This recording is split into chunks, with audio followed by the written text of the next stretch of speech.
के ज्ञान सत्र का विषय है स्वयं की खोज, यानी खुद की खोज। इस संसार में मनुष्य शरीर धारण करते हुए हम जो आए हैं, ये मनुष्य शरीर हमें गिफ्ट में मिला है, वरदान में मिला है। गिफ्ट को क्या कहते हैं? प्रेजेंट। और ये प्रेजेंट है ना, प्रेजेंट मोमेंट को जानकर समझकर प्रेजेंट मोमेंट में रहने के लिए हमें एक गिफ्ट मिला है। तो हमारा मन जो है वो भूतकाल से भविष्य, भविष्य के और भूतकाल, इसमें घड़ी के पेंडुलम के जैसा हमेशा घूमते रहता है। कभी भी वो एक जगह नहीं ठहरता। वैसे मन भी हमारा एक जगह नहीं ठहरता, क्योंकि मन को आदत लग चुकी है भूतकाल से भविष्य, भविष्य से भूतकाल।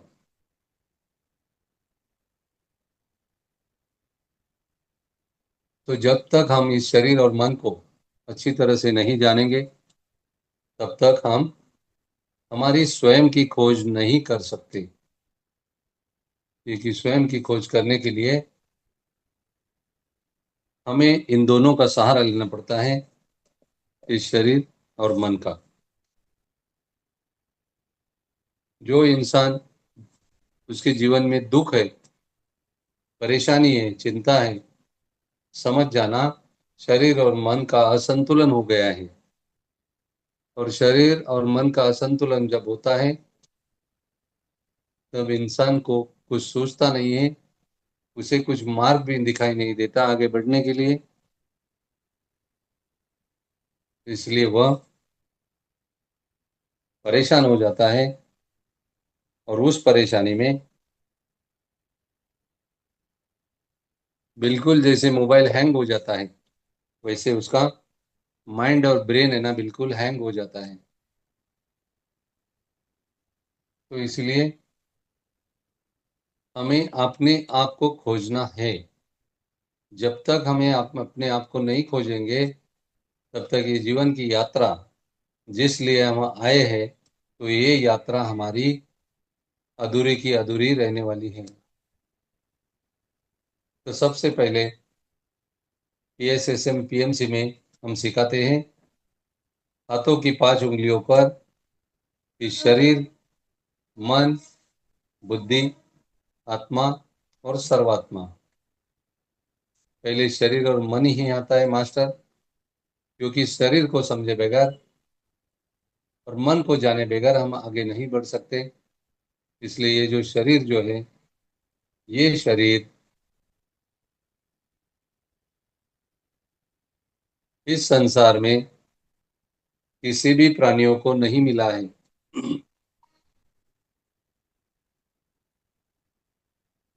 और 84 लाख 84 lakhs योनिया घूमकर हम इस मनुष्य शरीर में आए हैं। Mineral kingdom, plant kingdom, animal kingdom, water kingdom, फिर ह्यूमन किंगडम। यानी मनुष्य देह में हम इस ह्यूमन किंगडम में जो आए हैं, उसका एक ही मकसद है कि हम अपने आप को बिल्कुल भूल चुके हैं, और इस दुनिया में हम पूरी तरह से हम खो चुके हैं। इसमें दो बातें हैं, खुद खो गए हैं और खुद कौन है ये भी हम भूल गए हैं। तो पहले तो हमें खुद को खोजना होगा। तो खोजने के बाद में हम कौन है उसको जानना होगा। तो खुद को खोजने का तरीका क्या है? जिस चीज को हम लोग, जहां हमारी चीज खो गई है, वहीं पे हम ढूंढ सकते हैं। मगर हम उसे इस संसार में, बाहर के जगत में, भौतिक जगत में हम ढूंढ रहे हैं। सुबह से लेकर शाम तक, रात तक, जन्म से लेके अंत समय तक, इस शरीर के माध्यम से ही हम सब कुछ काम कर रहे हैं। इसीलिए हम चर्म चक्षु को हमें शरीर दिखता है सब कुछ करते हुए, इसलिए हम शरीर को मैं समझकर जीते हैं। मगर ये शरीर मैं नहीं हूं, क्योंकि किसी ने कहा कि शरीर का डेफिनेशन क्या है। शरीर यानी पंच ज्ञानेन्द्रिय, पंच कर्मेंद्रिय, चार अंतरेंद्रिय, पंच प्राण, पंच सूक्ष्म पंच प्राण, पंच पंच तन्मात्रा, 86 बिलियन न्यूरॉन, 72,000 नाड़ियां और अब्जो पेशियां, कोशिकाएं, इतना सब मिलकर हमारा शरीर हो जाता है, शरीर बन जाता है। विधाता ने, भगवान ने, परमात्मा ने इस शरीर को जो बनाया है, वो ऐसा कोई भी इंसान नहीं बना सकता। इसलिए एक बार एक प्रतियोगिता में भगवान भी पार्टिसिपेट हो जाता है। वो प्रतियोगिता क्या है?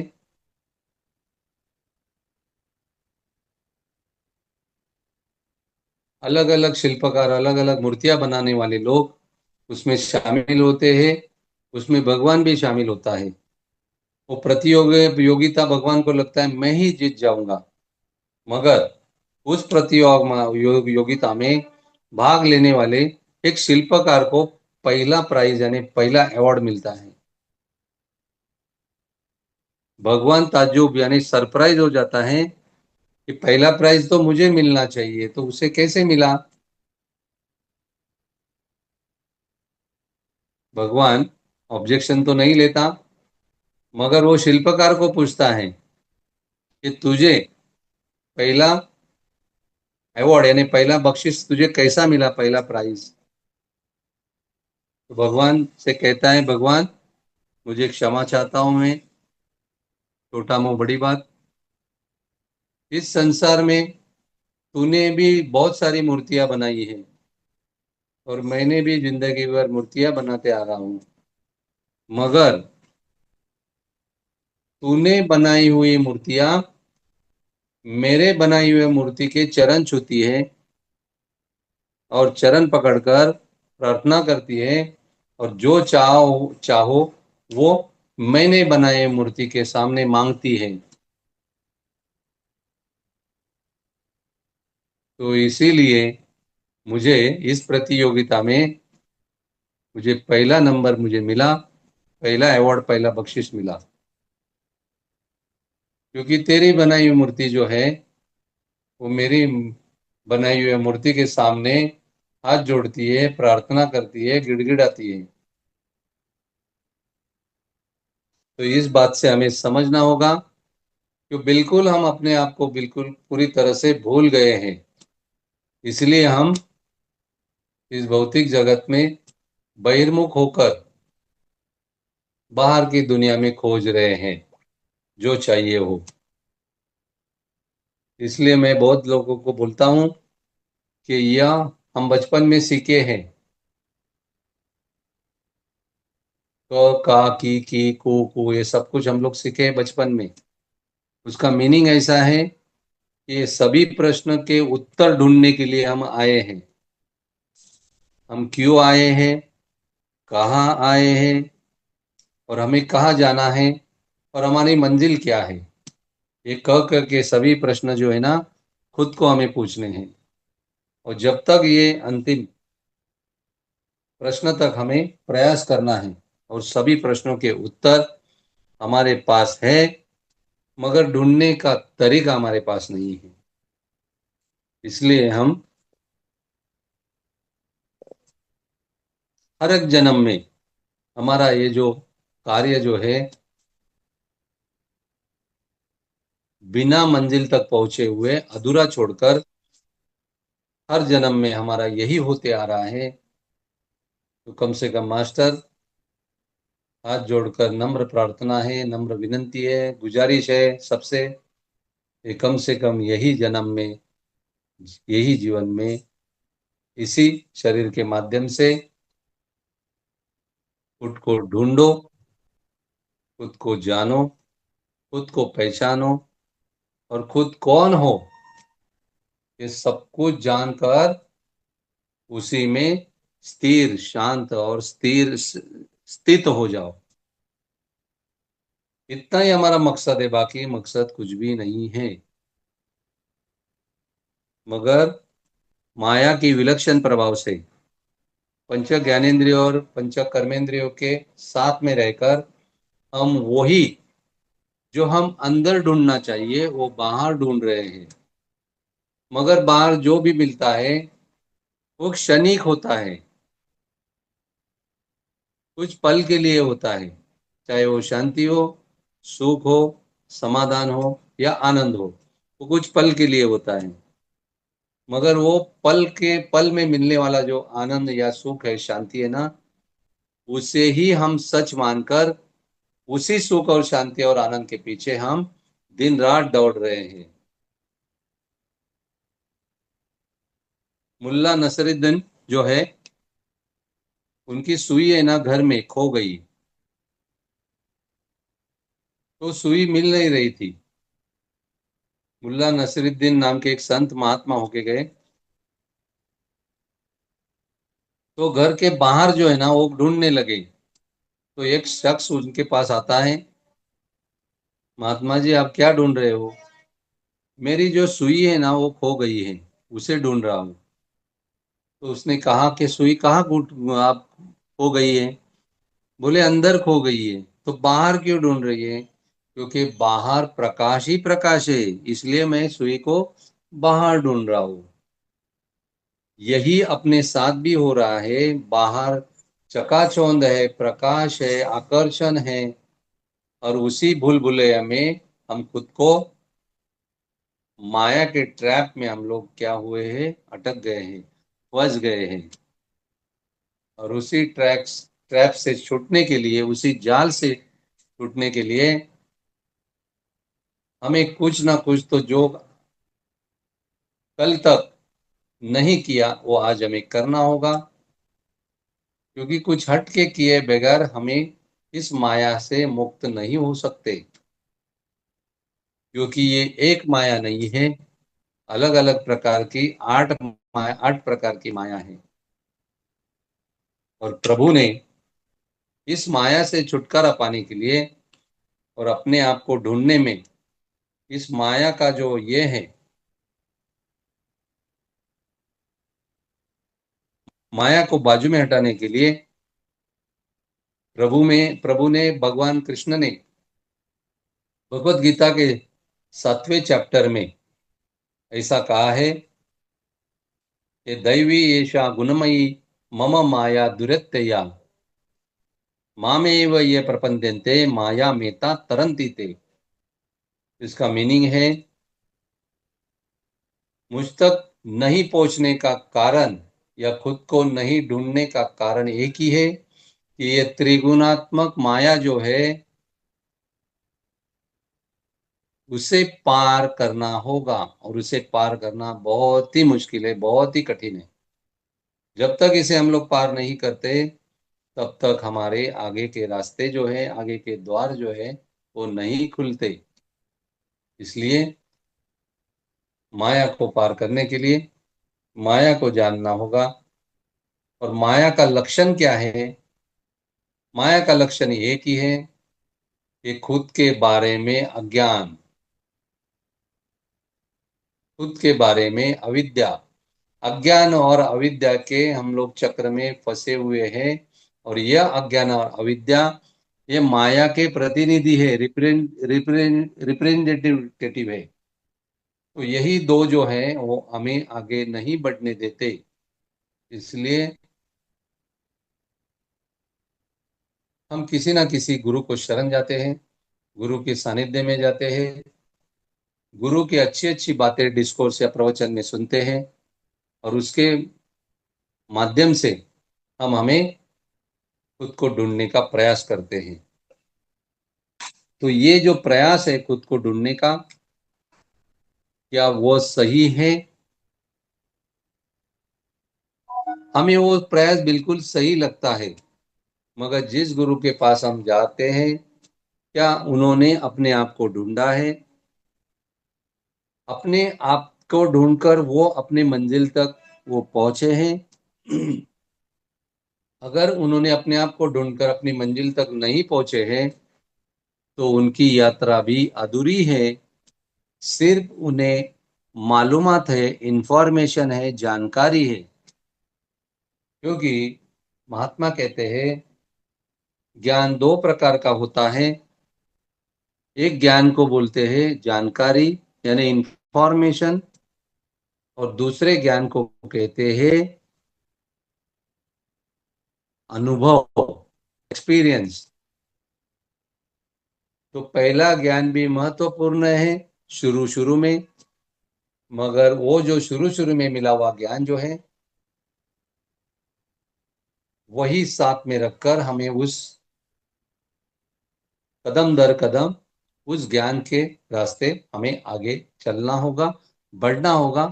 और कदम कदम पर हमें जो भी परेशानी आएगी, उसे हमें लांग कर आगे जाना होगा। क्योंकि हमें किसको ढूंढना है? खुद को ढूंढना है। खुद को यानी क्या है?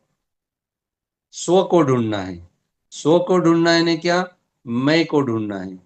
तो मैं को ढूंढना है, तो मैं मुझको कहाँ ढूंढे रे पगले, मैं तो तेरे अंदर रे, ऐसा महात्मा कहते हैं। मगर हम बाहर की जगत में, संसार में ढूंढ रहे हैं, इसलिए हमारी दिशा जो है, वो दिशा चूक गई है। दिशा बदलने से दशा बदलती है। जब तक ये दिशा नहीं बदलोगे, तब तक दशा नहीं बदल सकती। इसलिए हम जो बहिर्मुख होते हैं, तो वो बहिर्मुख शरीर को, बहिर्मुख इंद्रियों को, बहिर्मुख मन को हमें अंतर्मुख करना होगा। और उसे अंतर्मुख करने के लिए उस शरीर और मन को प्रशिक्षित करना होगा, उसे ज्ञान देना होगा। जब तक वो शरीर और मन को हम ज्ञान नहीं देंगे, वो प्रशिक्षित नहीं होंगे, वो ट्रेन नहीं होंगे, तब तक वो अंतर्मुख होने के लिए तैयार नहीं होंगे। शुरू शुरू में जो ध्यान करते हैं या कोई भी साधना करते हैं, उपासना करते हैं, तब यह साधना शुरू शुरू में बहुत कठिन लगती है। क्यों कठिन लगती है? जिंदगी में जो अपनी माँ, माताएं, बहनें जब रोटी बनाती है तब वो पहले दिन कभी भी वो रोटी गोल नहीं हुई है। उसके लिए कितनी बार प्रयास करना पड़ा है, तब एक दिन जाके वो गोल बनती है। नहीं तो पूरे दुनिया के हम लोगों ने आज तक नक्शे हमारे रोटी में बनाए हैं। एक भी नक्शा हमने नहीं छोड़ा है कि हमारे रोटी से नहीं बना है। फिर हमें अनुभव आया है कि दुनिया गोल है, कैसी? उस रोटी की तरह।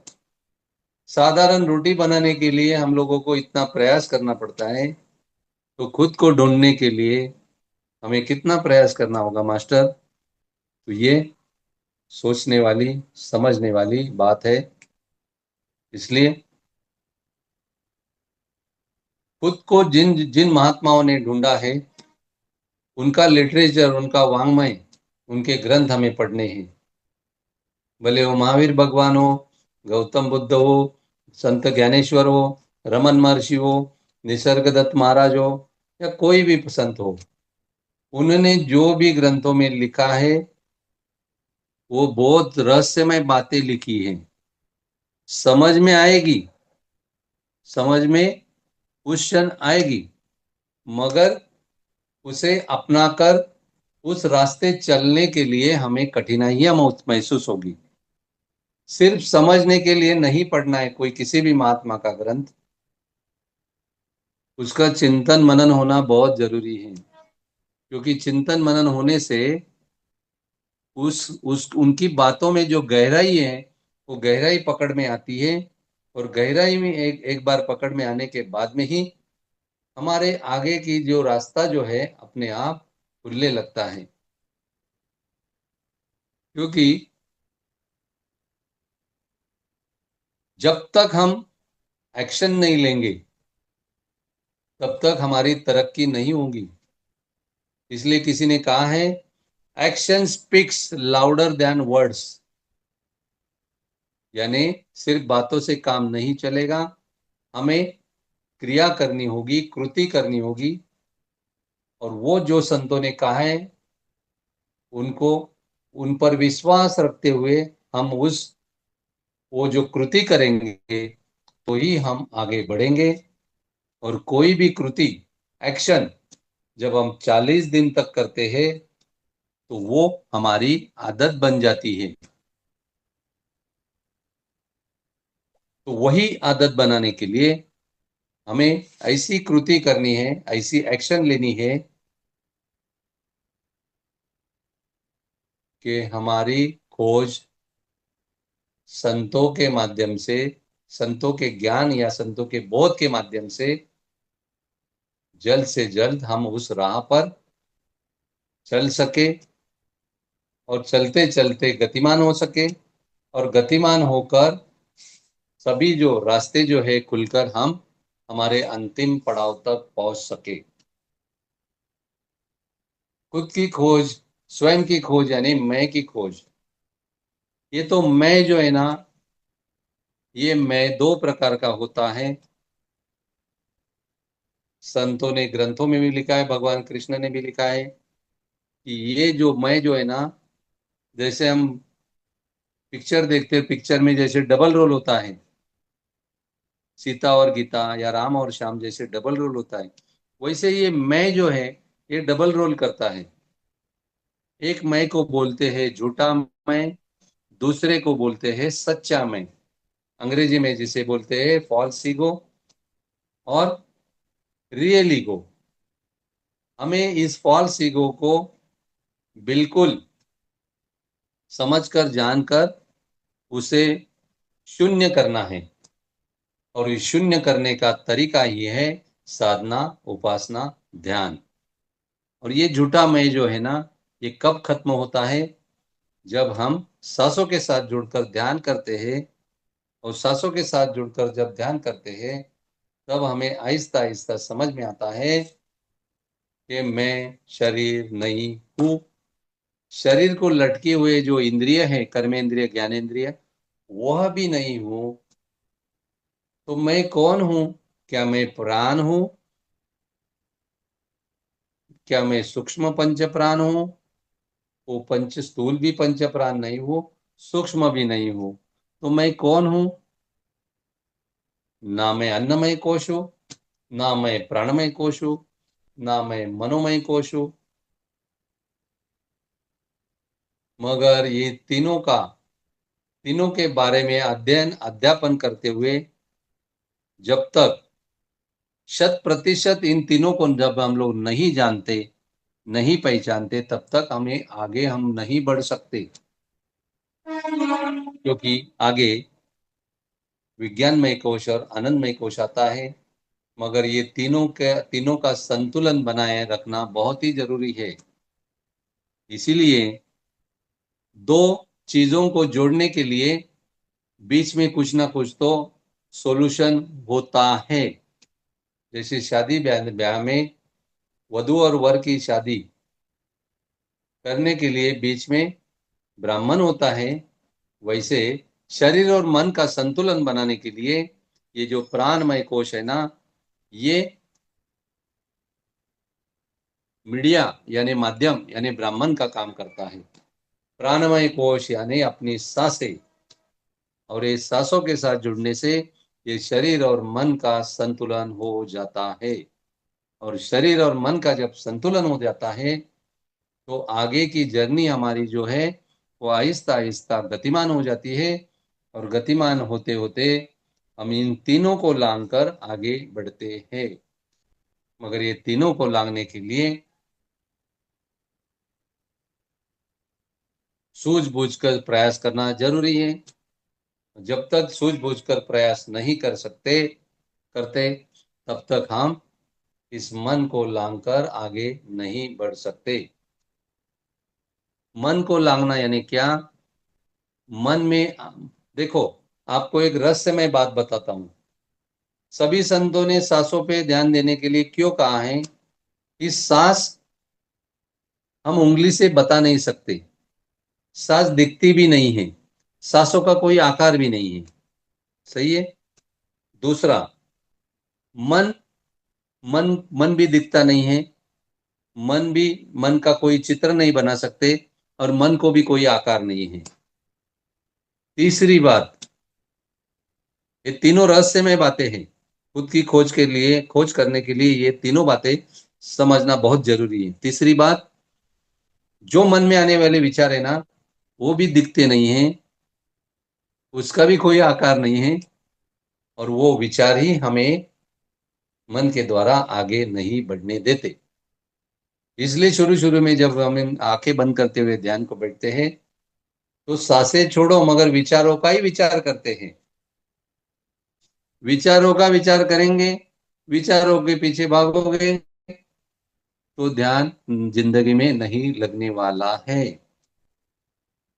सांसों के साथ जुड़ने से क्या होता है? सांसें हमारी निर्विचार है। मन जब सांसों के साथ जुड़ता है, तो सांसों के जैसा गुण, सांसों में जो गुण है वो मन में उतर जाते हैं, और मन और सांसों की दोस्ती होने के बाद में मन भी निर्विचार होने लगता है। जब मन निर्विचार होता है सांसों के साथ जुड़कर, तो यही मन शांत हो जाता है, निवांत हो जाता है, स्थिर हो जाता है। और जब तक कोई भी फोर व्हीलर गाड़ी जो देखो आप, अगर रिवर्स लेनी है तो उसे रोकनी पड़ती है, रोकने के बाद में उसको रिवर्स गियर डालना पड़ता है, रिवर्स गियर डालने के बाद में उसको, गाड़ी को हम पीछे ले सकते। वैसे ये मन जो है, मन की गाड़ी जो है, शरीर के साथ चलने वाली, उसको रोकना पड़ता है। जब वो रुकता है, विचारों के साथ जब वो रुकता है, तो ही हम निर्विचार हो जाते हैं। और जब तक निर्विचार नहीं होते, तब तक हम लोग अंतर्मुख नहीं होते। क्योंकि जो भी हमें हमें खुद को ढूंढना है, तो हमें अंदर ढूंढना है, बाहर नहीं ढूंढना है।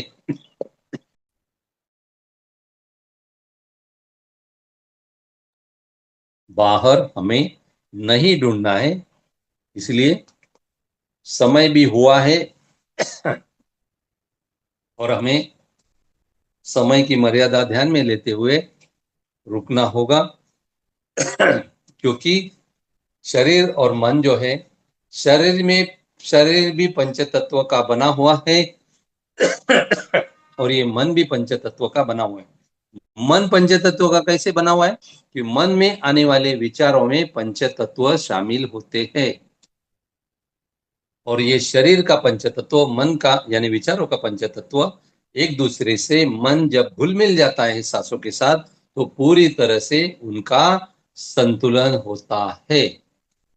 और संतुलन होने के बाद में वो स्थिर होता है, निर्विचार होता है, और निर्विचार होने के बाद में सही मायने में